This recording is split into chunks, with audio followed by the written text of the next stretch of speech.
It's been a pleasure working with all of you, and I think one of the things that is coming through on our speeches is the shared vision of what we're speaking about. But before I start, my thanks also to Aunty Rhonda for her warm and generous welcome to country and her insights into healing from violence and abuse.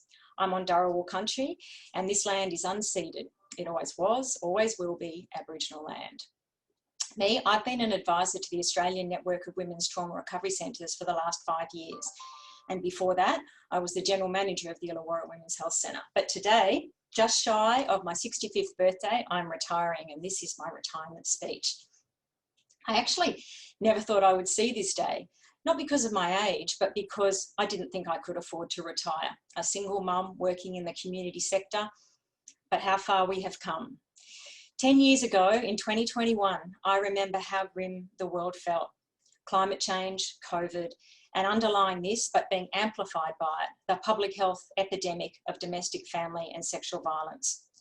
Working in that sector, you're always fighting for something, for recognition of the problem, for resources, for legislation that reflected women's experiences and actually protected them, for women against the criminal justice system or the family law system, or even working with women to overcome self-doubt, lack of self-esteem and self-loathing. And even fighting for the right to fight and not to be good victims, compliant and grateful and quiet. Wins were few and far between, and especially because we were dealing and trying to change such deep cultural and systemic issues. And I often imagine that we're on a ship heading into ever darkening waters, into the perfect storm, as it were, of violence, pandemic, climate catastrophe, the deepest burden of which is always shouldered by women. But things have changed, they really have. Firstly, I can retire, because as it happens, with a persistent, relentless and collective voice, we became, against the odds, a more humane society. And one of the indicators of this was that the community sector is now getting wages that reflect our value. Not quite in parity to investment banking, but there's been a balancing of sorts. And for the last 5 years, every dollar being put into superannuation in the community sector, the government is matching. And for those that don't have superannuation, the pension is now a livable income, funded, of course, by the removal of franking credits. As often happens when you're on the front line, it's hard to see the big picture perspective, to know at what point things turned. But looking back now, I can tell you the first sign of change, of hope. And that was in late 2021, when the McGovern family was allowed to go back to Illawarra. And then in early 2022, Nauru and Manus were closed as detention sites, and those people seeking asylum lived in our community while their claims were assessed. And with this, there was an almost imperceptible change in how we viewed ourselves and who we wanted to be as a country. And in 2034, in a sure sign that the wave of change was not receding this time, Linda Burney was elected PM. Linda's quiet and steady wisdom, her experience and her culture both drove change and made people confident in it.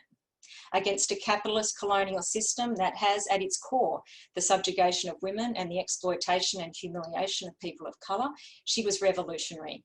She brought in universal childcare, invested in social housing, matching the New South Wales 1 in 5 strategy across Australia.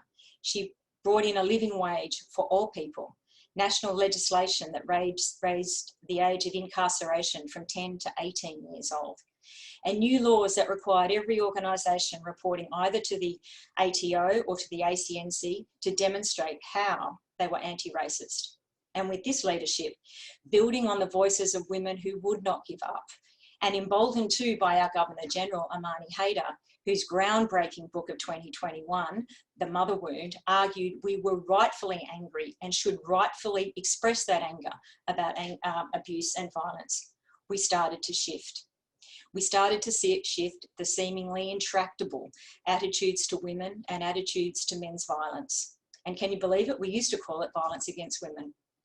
But there were so many parts of this puzzle that finally came together.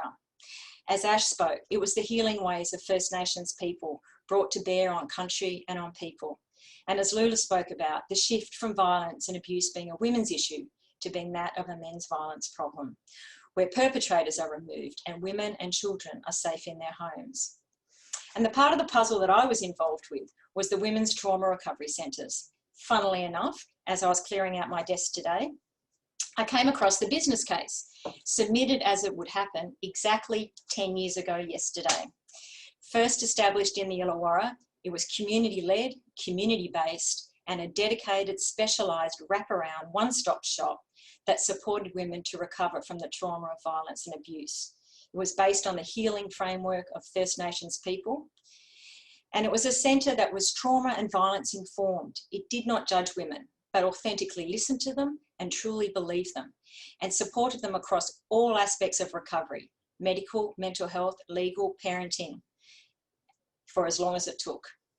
And it supported them also through the systems that they needed to navigate, negotiate, and fight against, thereby preventing re-traumatisation. And as people came to see and experience the profound impact of this centre on women and their ability to recover, so word of mouth spread across the land, and there was a groundswell of demand for communities to establish their own centres. It was amazing. There wasn't just a demand, there was an expectation that as they had access to fracture clinics and breast clinics and cancer clinics, so they should have access to trauma recovery centres.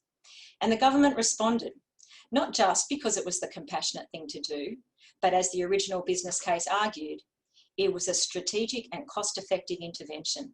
In 2021 dollars, it would cost the centre $25,000 per woman recovered over a period of 3 years. Right now, in those dollars, and then it costs the New South Wales state $31,000 every 3 years to do nothing. And this would increase and accumulate over time if no treatment was given. It was a financial non-brainer. And now there are 20 centres across Australia, 20 centres that support women to stay in their homes and not be compelled to remain in abusive relationships because of financial dependence or coercive control. So whereas in 2021, there was an estimated 7,000 women who had to return to violent relationships because there was no housing, that's now down to 1,000.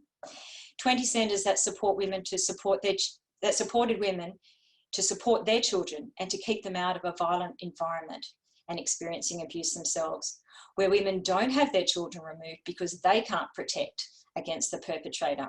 So whereas in 2021, there were 15,000 children per year at risk of serious harm due to domestic and family violence, now it's less than 2,000.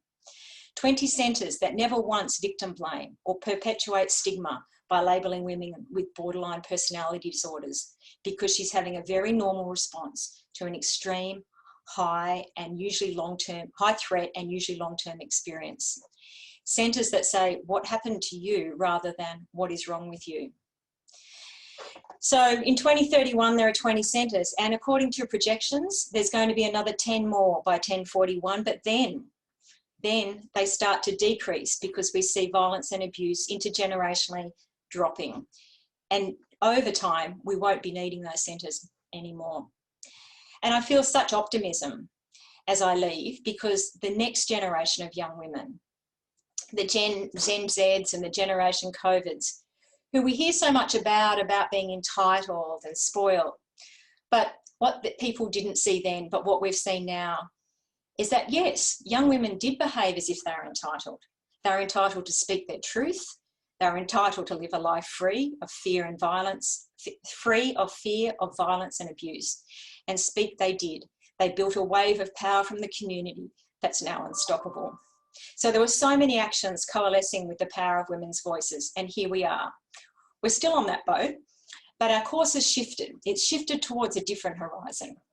Yeah, where there are clouds, of course, for sure, but it's a horizon that is welcoming, where women are celebrated and not abused, where the resistance of women to violence over generations and the voice of our younger generation of women and men, girls and boys, join together and to continue to bring us to calmer waters. By the way, too, I just heard today that Thanika in Illawarra has been selected to be in the under-15 Queensland Country Girls hockey team. She's now running free and fierce on that field, and she's winning, as we all are. So thank you. I'm off to be a grey nomad, and first, because COVID's over, is to the Pink Mosque in Iran, and then who knows. Thank you.